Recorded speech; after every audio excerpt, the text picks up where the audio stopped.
اللهم لك الحمد كما ينبغي لجلال وجهك وعظيم سلطانك. اللهم صل على محمد وعلى آل محمد كما صليت على إبراهيم وعلى آل إبراهيم إنك حميد مجيد.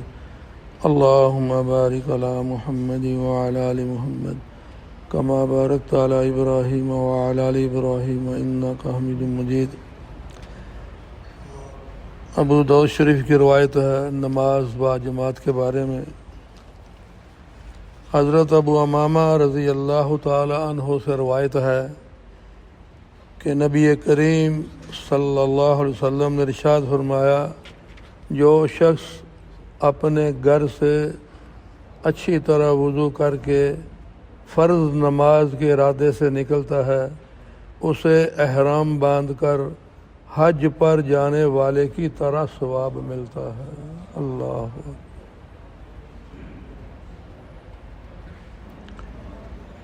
اور جو شخص صرف چاشت کی نماز پڑھنے کے لیے مشقت اٹھا کر اپنی جگہ سے نکلتا ہے، اسے عمرہ کرنے والے کی طرح ثواب ملتا ہے. ایک نماز کے بعد دوسری نماز اس طرح پڑھنا کہ درمیان میں کوئی فضول کام اور بے فائدہ بات نہ ہو، یہ عمل اونچے درجے کے اعمال میں لکھا جاتا ہے. کیا فرمایا بھائی کہ جو آدمی اپنے گھر سے، اپنے گراج سے، اپنی دکان سے اچھی طرح وضو کر کے، یہاں تو گھر ہے تو گھر ہوں گے تو گھر سے، ورکشاپ میں ہے تو ورکشاپ سے، اچھی طرح وضو کر کے فرض نماز کے ارادے سے نکلتا ہے، اسے احرام باندھ کر حج پر جانے والے کی طرح ثواب ملتا ہے. اور کتنا اللہ عطا فرمائے ہمیں.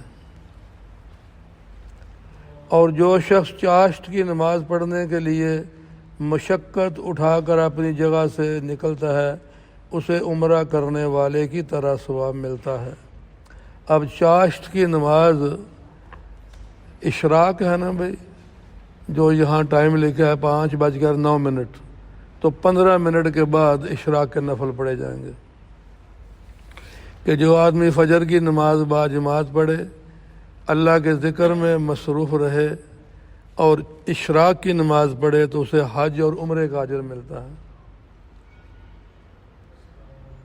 اور جو چاشت کی نماز پڑھے، چاشت کی نماز کیا ہے؟ اشراق اور زوال کے درمیان وقت میں، 9 بجے، 9:30 بجے، 10 بجے، 10:30 بجے. لیکن علماء جو ہیں انہوں نے تھوڑی اور سہولت دی ہے کہ جو آدمی مصروف ہو جاتا ہے کام میں، نہیں پڑھ سکتا، وہ اشراق کے ساتھ چاشت کے بھی 4 نفل پڑھ دے. کہ ممکن ہے کام میں مصروف ہو، بھول جائے، پھر وہ واش روم کا تقاضا ہو، کسی کام کے نکل جائے، تو اس لیے مصروف آدمی کے لیے تھوڑی اور گنجائش دیتے ہیں کہ بھئی ناغہ پڑھنے کی بجائے یہ کیٹے صاحب شمون آ گیا، میں بند کی ذرا لا دوں،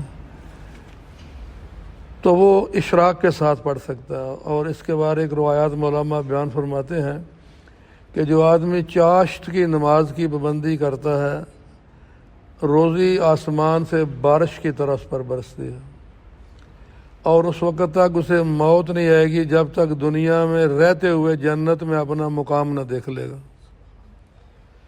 کیونکہ جب بھی کوئی کام کسی مشقت سے ہوتا ہے نا، اس کا اجر بڑھ جاتا ہے. ابھی ہم آئے، گھر سے ناشتہ کیا، وضو کیا، یا فجر کی نماز کے بعد ذکر میں اشراق پڑھ لی، اب دکان پہ آ کے، گراج میں آ کے پھر یہ ہے کہ یار اب 9 بج گئے ہیں، اب بوٹ بھی پہن لیے ہیں، ساری اپنی ڈانگری بھی پہن لی ہے، تو یا وضو کرنا، پھر یہ ہے وہ مشقت.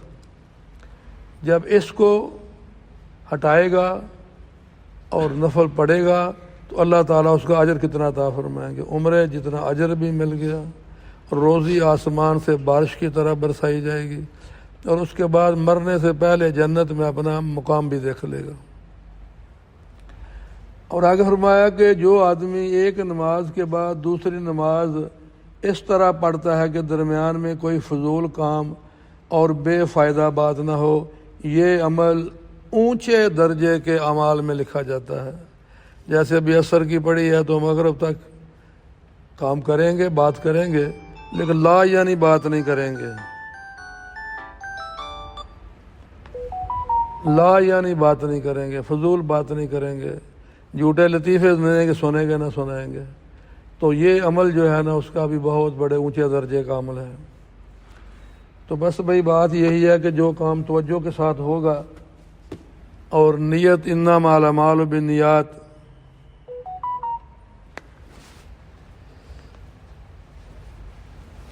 نماز چونکہ اتنا بڑا عمل ہے کہ اس کو یوں سمجھیں کہ جیسے اللہ تعالیٰ نے اس تحفے کو دینے کے لیے نبی علیہ السلام کو اپنے پاس عرش پہ بلایا۔ باقی تمام احکامات جو ہیں، اعمال ہیں، عبادات ہیں، شریعت، وہ سارا زمین پر آیا، لیکن نماز ایک واحد ایسا اللہ نے ہمیں جو تحفہ دیا اپنے حبیب کے ذریعے، وہ اللہ نے اپنے محبوب کو اپنے پاس بلا کر دیا۔ اس لیے یہ ہے کہ نبی علیہ السلام کی معراج کیا ہے کہ اللہ کے پاس پہنچے۔ ثم دنا فتدلی فکان قاب قوسین او ادنی، اتنے قریب کہ 2 کمانوں سے فاصلہ کم ہو گیا۔ تو اللہ نے اپنے محبوب کی امت کو جو نماز دی تو اللہ کے حبیب کا فرمایا الصلاۃ معراج المومنین، اب مومن کی معراج نماز ہے۔ اور اللہ تعالیٰ فرماتے ہیں، اللہ کا شما فرمائے کہ اے میرے بندے، جب تو سر زمین پہ رکھ کے سبحان ربی الاعلیٰ کہتا ہے، اس وقت تیرا سر زمین میں نہیں ہوتا بلکہ تیرا سر میرے قدموں میں ہوتا ہے۔ بس کاش ہم نماز کا ترجمہ جاننے والے بن جائیں کہ ہم کیا بول رہے ہیں۔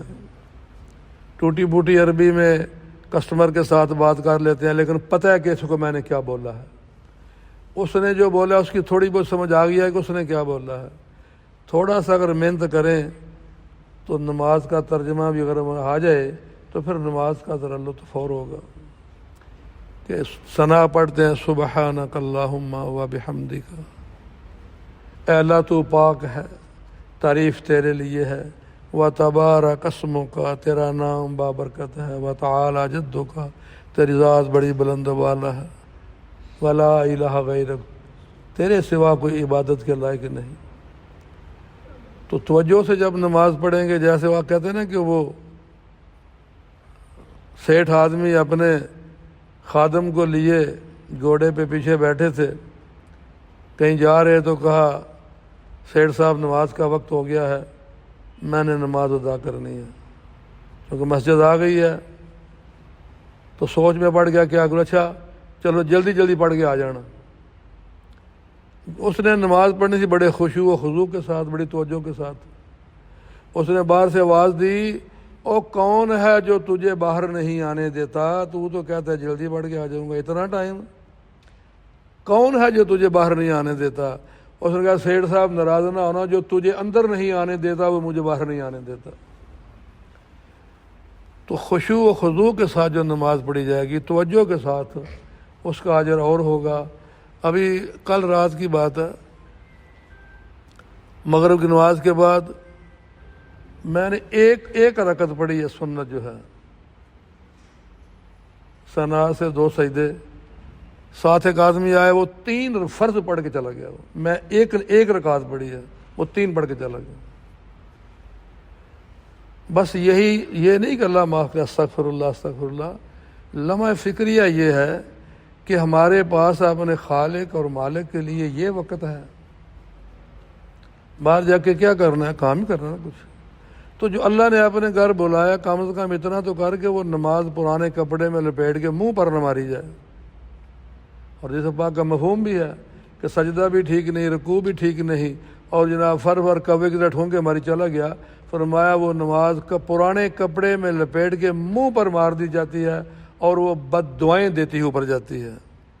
تو یہ کچھ بربادیاں ہمارے اندر سے نکلی ہوئی ہیں۔ اگر نماز ہمیں بد دعا دے تو پھر ہم کہاں بہ جائیں گے بھائی؟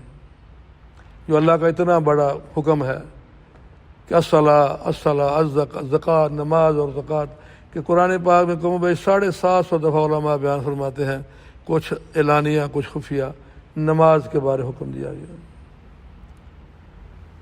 تو یہ ہے کہ بھائی جب اللہ گھر میں آئے گئے ہیں تو پھر وضو بھی ٹھیک کریں، اخلاص کے ساتھ نماز پڑھیں کہ شاید یہ میری زندگی کی آخری نماز ہو۔